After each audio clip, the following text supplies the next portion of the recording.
예를 들어서 이 장마 기간인데도 장맛비가 내린 건 한 두 번째가 되지 않을까 싶습니다. 그만큼 비가 많이 오지는 않고 있는데 어쨌든 가뭄 해소에 좀 이렇게 단비가 되었으면 좋겠습니다. 자, 오늘도 쏙쏙 이 부동산 뉴스를 통해서 여러분들에게 좋은 정보를 전달해 드리도록 하겠습니다. 자, 이제 부동산 시장에 대한 내용인데요. 지금 시장 흐름. 자, 생애 최초 구매자도 집을 안 사는 분위기예요. 규제 풀리지만 이자가 무섭다고 하네요. 자, 집값에 대한 고점 인식, 금리 인상에 대해서 때문에 이제 구매를 미루는 거죠. 5년 내 생애 최초 주택 구매자 수가 최저라고 합니다. 자,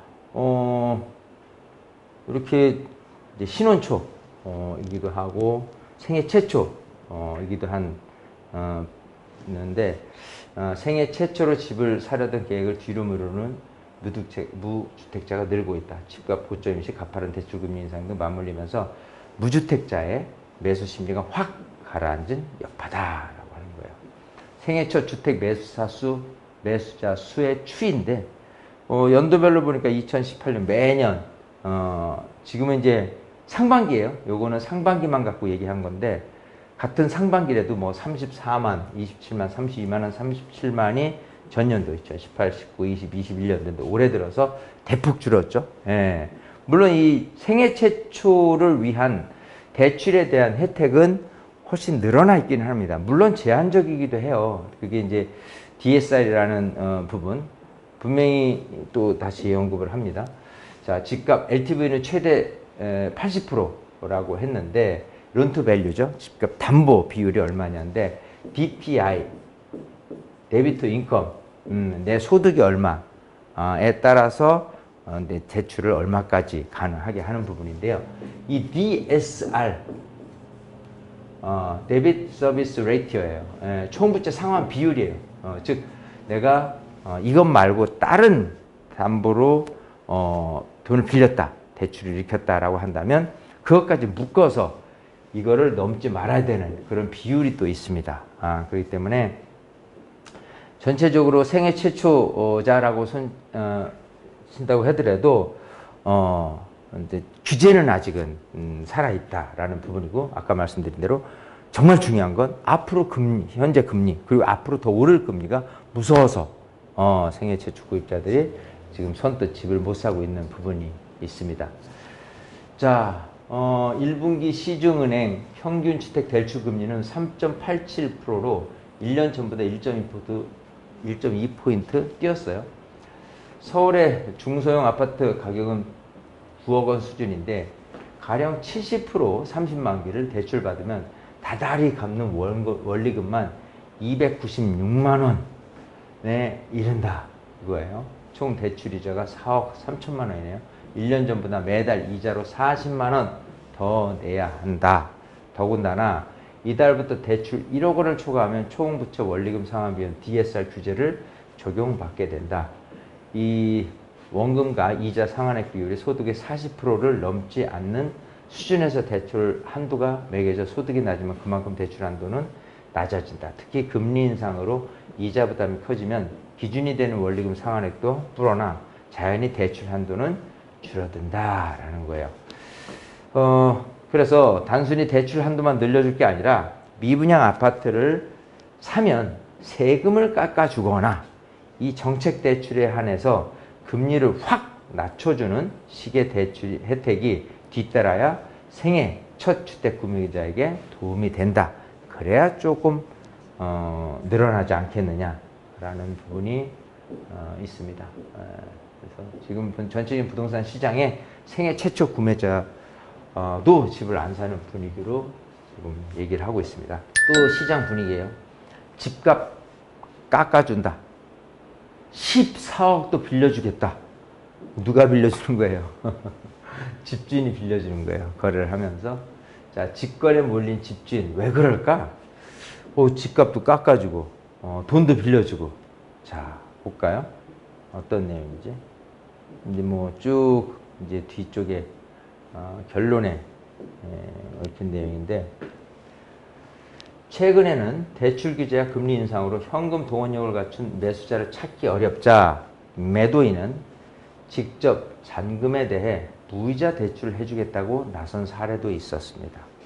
지난달 한 온라인 커뮤니티에 강남구 청담동에 32억짜리 아파트를 보유한 글쓴이가 30억 원으로 가격을 내리고 2억 낮춘 거예요. 매수자에게는 14억 원을 빌려주겠다는 글을 올렸습니다.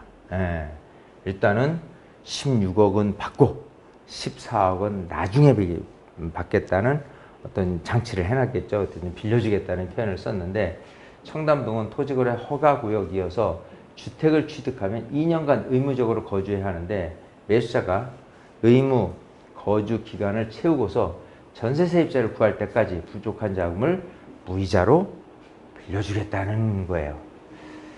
자, 뭐 다주택자에 대한 규제와 맞물려 가격 급등에 대한 피로감, 금리 인상 등으로 매수 심리가 얼어붙으며 시장에 거래 왜곡 현상이 나타나는 것이라면서 시장이 정상 기능을 할 수 있도록 정부가 관련 대책을 마련해야 한다라고 강조를 했다고 하네요.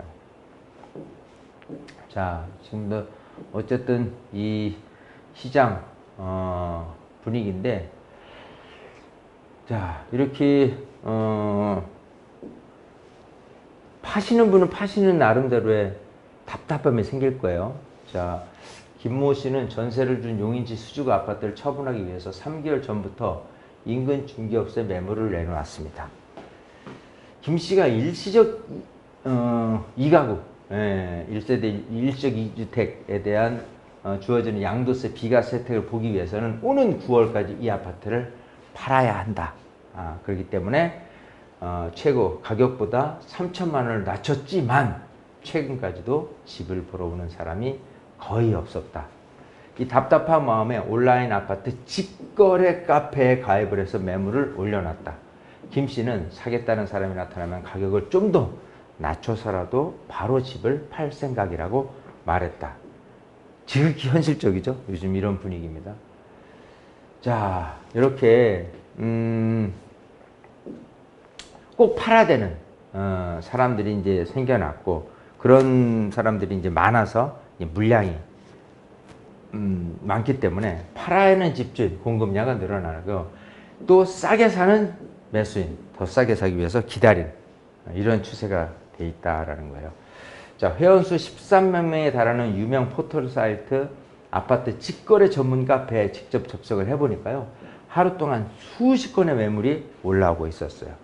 가격을 낮춰서라도 집을 팔려는 매도인과 조금이라도 더 싼 매물을 찾는 매수인이 몰려든 것인데, 실제 공인중개사를 거치지 않고 매도인과 매수인이 직접 거래하는 직거래도 늘어나는 추세라고 하죠. 지난 5월 서울 아파트 직거래 비중은 20%, 5채 중에 한 채는 직거래. 지난해 11월 통계 집계를 시작한 이후 가장 높게 나오는 거고요.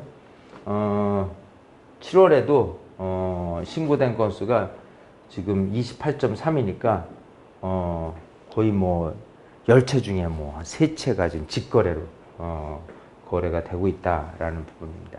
이런 식으로 크게 늘어난 직거래 이 현실을 지금 얘기를 하고 있어요. 그래서 기본적으로 아파트 매매 수급지수 이제는 알아요, 여러분들이. 수급지수가 100이 안 되면 살려는 사람이 많지는 않다. 그 물건이 많다 이거잖아요. 2019년 8월 이후 가장 낮은 수치를 나타내고 있는 거예요. 그래서 매물이 쌓이면서 판매 경쟁이 치열해지는 것도 직거래 카페를 선택하는 이유이기도 하죠. 또 중개 수수료를 또 안 내는 그런 부분도 있어요. 그래서 자, 일단은 뭐 지금 분위기가 참 이러하고 하는데,